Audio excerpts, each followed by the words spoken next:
제사장에서는 예수님께서 무슨 권세가 있다고 그랬죠? 죄를 사하는 권세. 죄를 사하는 권세가 있으셨기 때문에 또 죄인들을 불러서 뭘 하러 오셨다 그랬죠? 회개시키러 하러 오셨다고요. 죄를 사하는 권세가 계신 분께서 우리를 회개시키러 온 그 메시아가 뭐라고요? 새 포도주는 새 가죽부대에 담아야 된다라는 말씀을 지난주에 드렸습니다. 그래서 새로운 은혜는 뭐냐고요? 회개하고 변화된 마음에 임한다라는 말씀이에요. 그래서 이전까지 했던 이 동물의 죄를 지워서 죄물을 향한 이 회개가 아니라 하나님의 성령이 우리에게 와서 주 예수의 보혈의 피로 말미암아 예수님께서 우리를 회개하고 씻겨준다는 의미가 바뀌었다는 거예요. 그래서 예수님이 우리의 제물이 되시고 단번에 대제사장이 되셔서 성소의 휘장이 찢어짐으로써 우리가 제사장의 직분을 받게 된 겁니다. 그래서 이제는 제사장에게 가서 동물을 가지고 회개를 받는 것이 아니라 우리가 하나님께 예수님한테 다이렉트로 기도만 하면, 회개만 하면 그 죄 사함을 받는다. 이게 새 가죽 부대라 이 말이에요. 새 말씀, 새 언약이다. 이렇게 해석을 하셔야 되겠습니다. 그래서 오늘은 그 연장성상에서 오늘 안식일의 논쟁이 나옵니다. 왜냐? 이 바리새인들은, 서기관들은 이 말을 믿지 않는 거예요. 그래서 저 사람이 뭔가 잘못됐다, 예수는 이단이다라고 이 사람을 정죄하려고 하다가 그 두 가지 사건 중에 하나가 바로 안식일의 논쟁이 됩니다. 그래서 1절에 보면 안식일에 예수님께서 이 밀밭 사이를 지나갈 때에 제자들이 이삭을 잘라서 배가 고파서 이렇게 손으로 비벼서 먹는 장면이 나와요. 근데 이 모습을 보던 이 바리새인들이 이제 이 장면을 가지고 딴지를 거는 거예요. 왜 안식일 날 하나님 말씀 중에서 제일 중요한 안식일 날 뭘 일을 하느냐, 왜 먹는 것을 하느냐라고 추수했다고 생각하고 정죄를 합니다. 이때에 예수님께서 안식일의 의미에 대해서 설명하는 장면이 나옵니다. 마태복음 12장과 마가복음 2장에 아주 자세하게 기록되어 있지만 마태복음과 마가복음은 유대인들에게 정했기 때문에 율법의 구절까지 시편을 다윗의 구절까지 확실하게 성경 구절을 인용해서 설명되어 있지만 누가는 이방인이라고 그랬죠. 누가는 이방인이면서 이방인들에게 설명을 했기 때문에 비로소 간략하게 설명을 합니다. 그래서 3절에 보면 다윗이 사울에게 쫓겨다닐 때에 시장할 때 배고플 때에 이 제사장의 집에 가서 전설병을 먹은 것을 기억하지 못하느냐라는 대목으로 설명을 해요. 그래서 이 말이 뭐냐면 이 제사장의 음식의 전설병은 제사장만 먹을 수 있어요. 근데 다윗이 사울왕이 쫓겨다녔을 때에 배가 고파서 부하들과 갔을 때에 그 전설병을 먹었단 말이에요. 그러면 안식일에 이 제사장의 율법에 제사장의 음식을 먹으면 죄입니까? 죄 아닙니까? 죄죠. 이 사람들은 죄라고 설명하는데 다윗이 그것을 먹었을 때는 왜 먹었습니까? 배가 고파서. 그러면 이 얘기의 중점은 뭐냐? 법보다 중요한 건 뭐라고요? 생명이다 이 말이에요. 생명. 이 얘기를 하는 거예요 지금. 그래서 하나님께서 저와 여러분들에게 각자에게 생명이라는 걸 주셨어요. 생명을 주셨고 그 생명이 복을 받으라고 율법을 주셨는데 그 율법을 지키라고 생명을 위협하는 것은 율법을 주신 목적이 아니다라는 것을 예수님께서 설명해 주시는 장면이다. 이렇게 기억하셔야 되겠습니다. 그래서 안식일을 주신 목적은 뭐냐? 쉬고 안식하면서 생명이 회복되는 것이 목적입니다. 오늘날 우리가 드리는 주일날 이 예배 드리는 이 날을 안식일이라고 그러잖아요. 우리가 6일 동안 열심히 세상에서 일하고 우리가 무슨 일을 하다가도 주일날 이곳에 와서 예배 드리고 하나님 앞에 경배하는 이유는요, 안식의 의미를 깨닫는 거예요. 이 휴식의 안식의 주인은 누구십니까? 예수 그리스도가 되는 거예요. 안식일의 주인은 예수다 이 말씀을 하시는 거예요. 그래서 나는 너에게 생명을 줬고 너희의 생명이 율법보다 중하다라는 거예요. 그래서 생명을 지키는 일을 했을 때에 율법이 너희를 정죄할 수가 없다라는 설명을 드리고 있는 겁니다. 그래서 생명을 위해 밀리삭을 먹는 것은 생명의 주인이요 안식일의 주인이신 주님께서 당연히 받아주시는 행동이다. 이거를 지금 설명하고 있습니다. 그래서 이게 6장 1절부터 나오는 설명이 되고요. 오늘날 이것을 제대로 이해하지 못하면요, 교회에서 많은 직분자들이나 이 지도부들이 권위주의에 많이 휩쓸려 버려요. 그래서 교회에서 자꾸 법으로 정죄하고 심판하는 그게 많이 보게 됩니다. 제 교회는 규모가 작아서 또 우리 교회는 아직도 다 거듭난 분들이 많아서 안 하지만 조금 중소형 교회만 가도요, 체계가 아주 착착착착 있고 권위로 누르는 게 너무 많아요. 그 예 중에 하나 제가 오늘 예화를 소개시켜 드리면, 우리 학교 청년 중에 30대 중반인 청년이 있는데 이름만 대면 아는 큰 교회입니다. 거기에서 그 교회를 나가다가 안 나간대요. 왜 물어보니까 교회에서 방송실에 일을 했는데 교회 방송실 일을 하다가 장로님한테 인사를 안 했대요. 자기도 뭐 못 받는가 봐. 근데 장로님이 인사 안 했다고 자기를 잘랐대요. 싫어합니다. 그래서 자기가 그때 그 얘기를 했대요. 왜 내가 무슨 잘못했는데 이 방송실에서 내가 그만둬야 되냐니까, 너 인사 안 한다고 건방지다고. 그래서 잘랐대요. 그래서 거기 너무 상처를 받아서 교회 안 나간대요. 그게. 이게 실질적인 교회에서 지금 일을 하고 있는 일입니다. 근데 제가 한번 그 얘기 드렸죠. 장로님이 와서 인사 안 하면 가르치면 돼요. 장로님이 가서 먼저 인사하면 돼요. 젊은이들한테. 이해가 되십니까? 요즘 젊은이들은 우리 클 때가 좀 달라요. 근데 그들을 교육시키는 방법은요, 우리가 먼저 다가서야 되고 우리가 먼저 본을 보여야 됩니다. 권위주의로 찍어 누르면 젊은 아이들 이제는 튕겨져 나가버려요. 왜냐하면 교육의 현실에서부터 그것이 이루어지지 않고 있습니다. 저희 때는 선생님한테 학교 때 수업제 말 안 듣고 이러면 두드려 맞으면 감사합니다 했어요. 잘다가 졸다가 선생님이 막 볼펜 집어던지고 이러면 맞고도 감사합니다. 때리면 맞고도 감사합니다. 그리고 집에 가서 말 못했어요. 왜? 집에 가서 엄마한테 엄마 선생님이 뭐 안 했다고 학교도 졸았다고 때렸다 하면 어떻게 돼요? 엄마한테 또 맞아요. 누가 이놈아 수업 시간에 잘안 그랬냐? 요즘은 어떻게 되는지 아세요 여러분? 네가 뭔데 우리 이 새끼를 난리 납니다. 예. 요 최근에 젊은 선생님 죽은 사건 하나가 그거잖아요. 젊은 아이인데 이 종이 접기 하다가 아이가 약하게, 종이도 좀 비인다는 사실 아시죠? 종이 접기를 하다가 아이가 비었어요.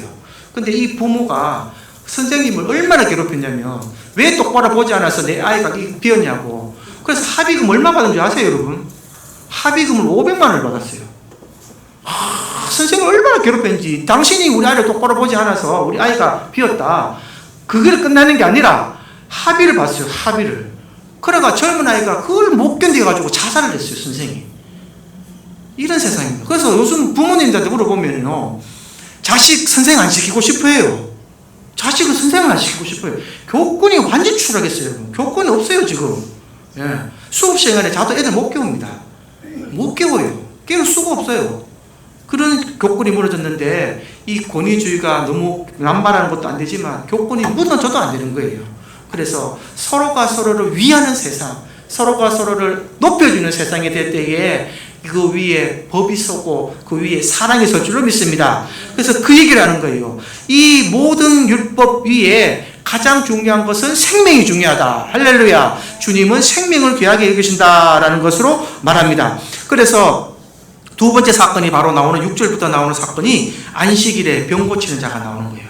안식일에 병 고치는 자가 있었는데, 안식일에 병을 고치면 안 된다고, 안식일에 죄를 범했다고 막 정죄를 하는데, 이 사건은 실제로 보면 민수기 15장 32절에서 36절 말씀에 보시면 하나님께서 이 이스라엘 백성들을 선택하고 나오셔서 이 안식일에 나무를 한 사람이 나와요. 산에 가서 나무를 했는데 나무 장작을 뺏어 봤을 때에 사람들이 물어요. 왜 안식일 일을 할 때에 하나님께서 돌로 쳐 죽이라 그랬어요.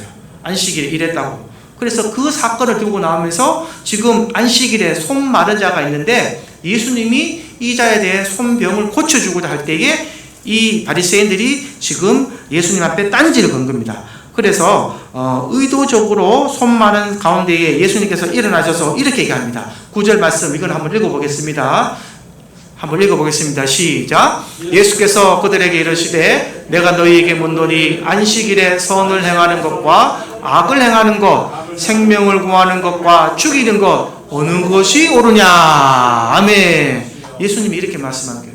안식일에 선을 행하는 것과 악을 행하는 것 또 생명을 구하는 것, 죽이는 것 어느 것이 옳으냐? 너희 말대로 율법대로 내가 이 손 마른 자를 그냥 놔두고 이렇게 살아가게 해야 되느냐? 내가 이 자의 생명을 귀하게 여겨야 되느냐? 라고 예수님께서 말합니다. 그래서 안식일에도 생명을 살리는 것이 더 중요하다라는 예수님의 말씀을 하고 계십니다. 그러나 이 바리새인들은 끝까지 회개하지 않습니다. 그들의 마음은 11절에 잘 기록되어 있습니다. 11절 다 같이 합독해서 읽어보겠습니다. 시작.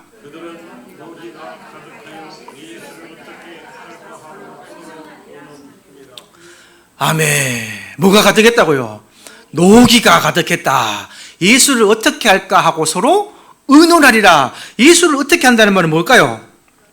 저거 의 좀 잡아 죽이고 이 말이에요. 저거 의 잡아 죽이고 어떻게 꼬투리 잡아서 죄에 걸리게 해서 잡아 죽여야 되겠까? 그래서 마음에 말씀이 가득한 것이 아니라 뭐가 가득하다요? 죄가 가득하니까 악이 보이는 거예요. 이게 바리새인들의 모습입니다. 그래서 정말 안식일에 해야 돼서는 안 될 일을 하고 마는 것입니다. 안식일은요, 선을 행하고 생명을 살리는 날입니다. 나의 죄를 고백함으로써 회개하고 내 마음을 깨끗해야 한 날이 안식일입니다. 안식일을 잘 기억하셔서 생명 살리는 일에 내 죄를 고백하고 회개하는 이 마음에 여러분들의 성령의 은혜가 임하실 줄 믿습니다. 이것을 기억하셔야 되는 거예요. 이것이 예수님이 말씀하시는 안식일의 의미가 되는 겁니다. 그래서 세상의 일은 멈추지만 내게 주신 은혜와 은사로 모든 것을 섬길 때에 우리 마음에 기쁨이 회복되고 또 다른 사람들의 마음을 즐겁게 하는 것이 바로 주일이 돼야 될 것입니다. 그래서 교회에서도 많은 곳곳에서 여러분들이 와서 예배 드리는 분도 있지만 또 준비하는 분들도 있잖아요. 예배를 위해서 준비를 하고 또 음식을 준비하고 또 우리가 또 청소도 하고 하는 이 모든 일이 다 주를 위해서 기쁨으로 헌신하는 마음으로 사랑하는 마음으로 하는 거예요. 이 모든 그 속에서 생명을 존중히 여기는 마음, 이곳에 들어오는 모든 자들이 예수 만나서 예수 말씀 받고 예수 믿고 구원받고 회개했으면 참 좋겠다는 말씀으로 우리가 그 생각을 하고 있습니다. 그래서 일주일 동안은 열심히 자기 삶을 사시고 주일만큼은 여러분들의 생명이 회복되는 은혜를 다 누리시기를 주님의 이름으로 축복합니다. 이제 12절에서 16절까지는요 예수님의 제자들을 세우는 장면이 기록되어 있는데 요거는 집에 가서 꼭 한번 읽어보시고 이 12제자의 이름 정도는 기억할 수 있기를 바랍니다. 그 14절부터 보면 베드로라고 하는 이름을 주신 시몬과 그의 동생 안드레와 야고보와 요한과 빌립과 바돌로메와 마테와 도마와 알페오의 아들 야고보와 셀못이라는 시몬과 야고보의 아들 유다와 예수를 파는 자 될 가룟 유다라, 이렇게 12명이 기록이 되어 있어요. 그래서 이거는 집에 가서 꼭 한번 보시고 12명의 이름 정도는 기억하시기 바랍니다. 그래서 12명을 제자로 사도로 삼으셨다라는 말씀을 하는데 이 사도라는 말은 뭐냐? 대리자란 말이에요. 대리자. 바꿔 말하면 보냄을 받은 자. 그래서 하나님을 알고 예수를 분명히 아는 자가 되는 겁니다. 하나님도 모르고 예수님도 모르는데 사도라 칭할 수 없고 대리자라 칭할 수가 없는 거예요. 우리 대통령 특사가 대통령 마음도 모르고 지 생각 전할 수는 없잖아요. 대통령이 어디 특사나 외국으로 갈 때는 대통령의 뜻을 분명히 알아서 그 뜻을 전하는 게 특사의 몫이지 자기 생각을 전하는 게 특사의 몫이 아닙니다. 그래서 17절부터 49절까지가 중요한데요. 이것이 뭐냐? 사도들에게 율법을 설명을 하는 겁니다. 그래서 오늘 본문 말씀과 연결되는 말씀인데요. 이 내용이 바로 누구에게? 제자들과 나왔던 그 모든 사람들에게 가르치셨던 말씀이 되는 겁니다. 쉽게 얘기하면 이 구약의 율법을 그 시대 사람들이 알아듣기 쉽도록 설명했다는 거예요. 그리고 하나님 나라의 법, 그래서 이방인이 누가가 이해한 율법 설명이다, 이렇게 신학적으로도 정리를 할 수 있습니다. 그래서 회개하고 하나님의 백성이 되었다면 이 말씀을 듣고 깨달아서 하나님 나라의 복, 자녀의 복을 받게 되는 것입니다. 이것이 바로 저와 여러분들이 평생 배우고 묵상해야 될 말씀입니다. 근데 특별한 기록이 하나 있어요. 17절 한번 우리 다 같이 읽어보겠습니다. 시작. 예수께서 그들과 함께 내려오세 평지에 서시니. 좀 됐습니다요. 어디에 서셨다고 나옵니까? 평지에 나오죠. 근데 여러분 이거 어디서 많이 들어본 말씀 아니에요? 교회를 다니신 분이라면 한 번쯤은 들어볼 만한 말씀, 마태복음 5장에 나오는 산상수훈이라고 그러죠. 예수님께서 어디서 말씀하셨어요? 산에서 가르쳤죠. 근데 누가는 평지에서 가르쳤다고 얘기를 해요, 지금. 그래서 이거는 성경적인 관점으로 봤을 때에 집필자의 상황에 따라서 다르게 썼다라고 해석을 하는 거예요. 왜냐? 이스라엘 사람들은요, 유대인입니다. 그래서 모세가 시내산에서 율법을 받았죠. 산에서 율법을 받아 나왔기 때문에 그 관점에서 기록을 하는 거예요. 산에서 율법을 설명했다고 기억하고, 누가는 이방인이기 때문에 이방인들에게 가르치는 율법 설명이에요. 그래서 굳이 그게 산이 필요한 게 아니라 평지라고 얘기를 합니다. 평지에 많은 사람들이 서서 예수님께서 율법을 가르쳤다. 그래서 이거는 기록자의 시선에 따라서 다르다라는 이런 다른 점이 있다라는 것만 한번 살펴보실 수 있다라는 것을 알려드립니다. 그러면 오늘 말씀을 한번 더 보겠습니다.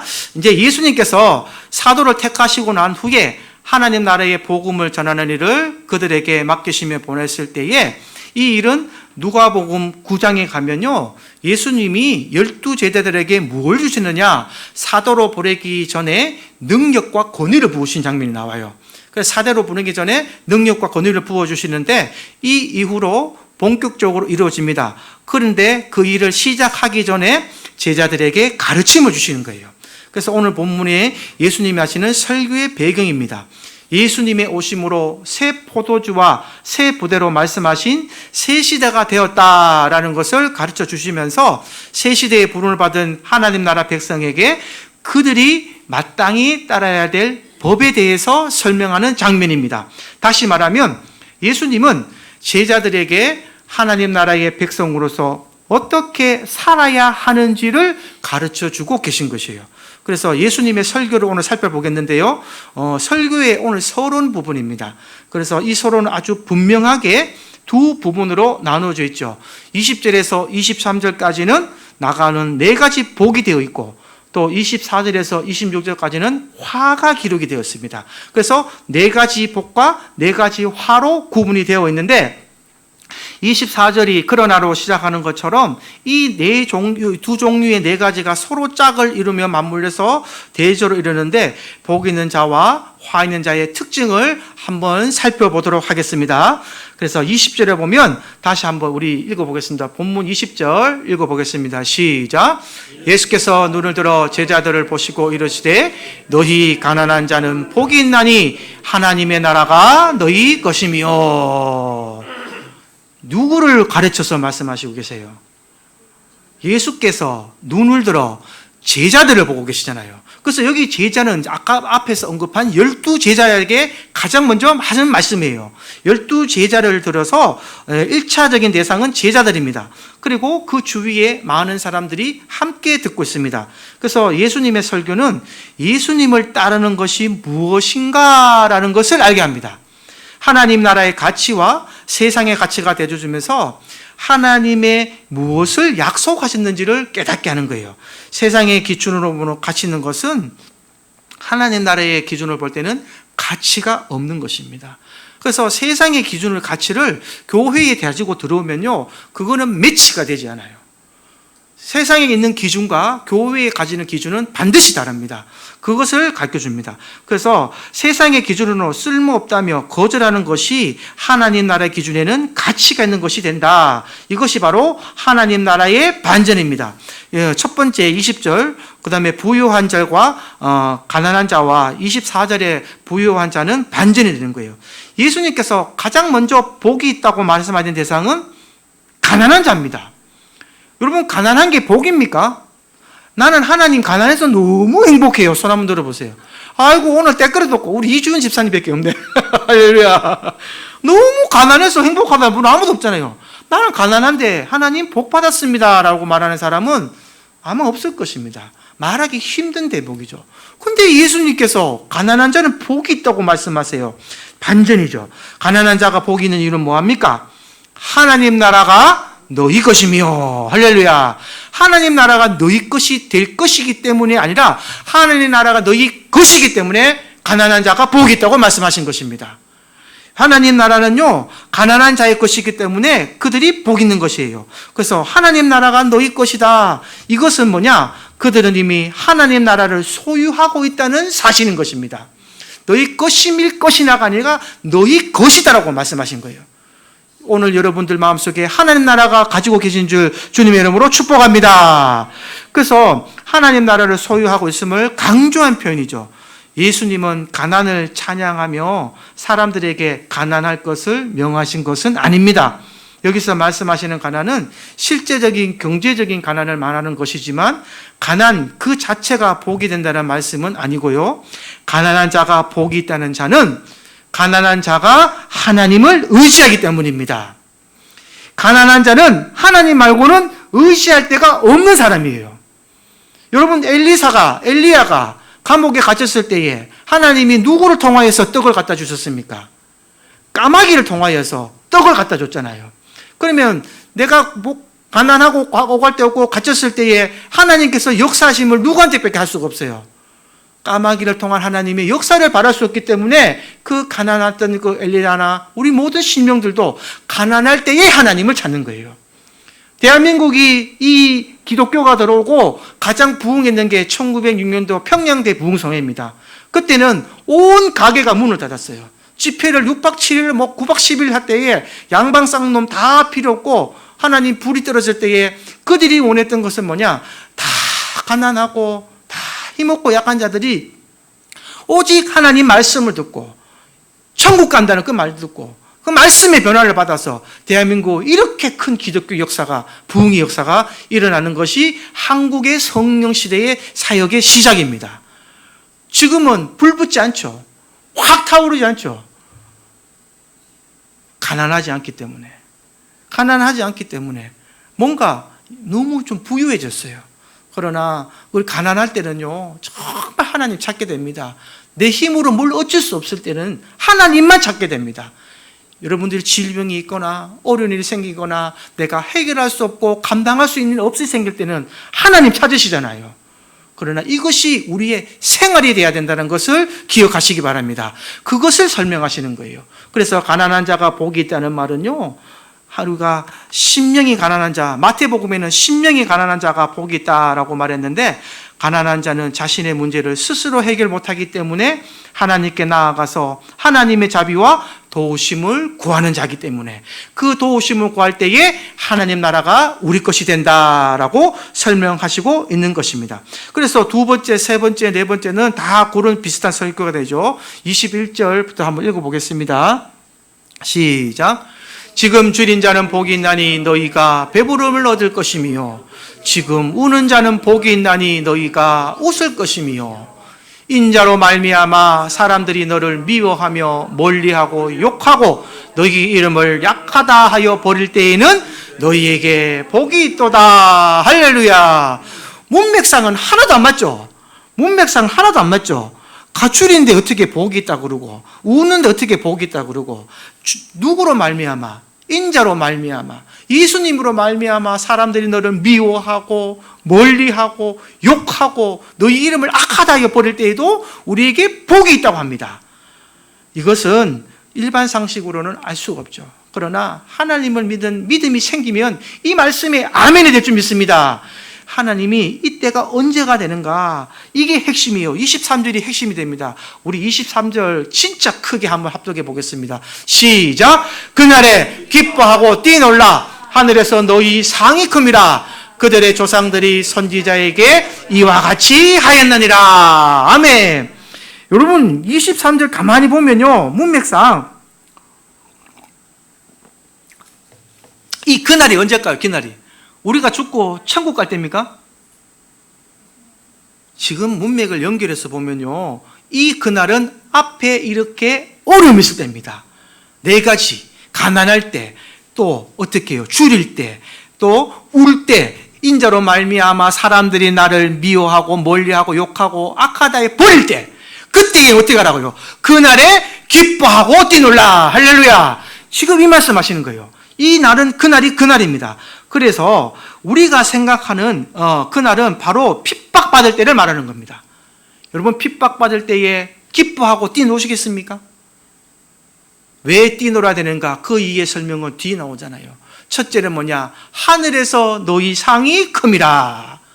여러분들 이 땅에 살아갈 때에 어렵고 힘들고 내가 감당할 수 없는 일이 생길 때에도요, 기뻐하고 뛰놀기를 주님의 이름으로 축복합니다. 그 상황에 기뻐하고 뛰놀면은 하늘에서 너희 상이 큽니다 라고 말씀하고 계십니다. 그래서 이 지금 그날의 시점을 잘 보시기 바랍니다. 그리고 두 번째 시점은 뭐냐? 선지자들에게 이와 같이 하였느니라. 우리 선지자들도, 먼저 왔던 자들도 이 왔던 고통을 겪었다는 것을 지금 말씀하고 계십니다. 하늘에서 복이 크고 선지자들도 가끔 겪었다는 이 두 번째 일은요, 선지자들도 사람들에게 핍박을 당했다는 거예요. 여러분, 사람들이 기도할 때에 저 이런 기도 많이 들어봤어요. 하나님, 바울처럼 능력 주십시오. 하나님, 모세처럼 능력 주십시오. 이런 기도 많이 하셨어요. 뭐 이렇게 성경에 나오던 아주 능력 많은 종들을 그 능력 내가 권세 받고 싶습니다, 능력 주세요 많이 했는데, 하나님, 바울이 당한 고통을 내가 받게 해주십시오. 하나님, 다윗이 당한 그 고통을 내가 당하게 해주십시오. 이런 기도 아무도 안 하더라고요. 그런데 선지자들이 그 단계에 올라서기까지 얼마나 많은 고통과 고난을 당했다는 것을 기억하시기 바랍니다.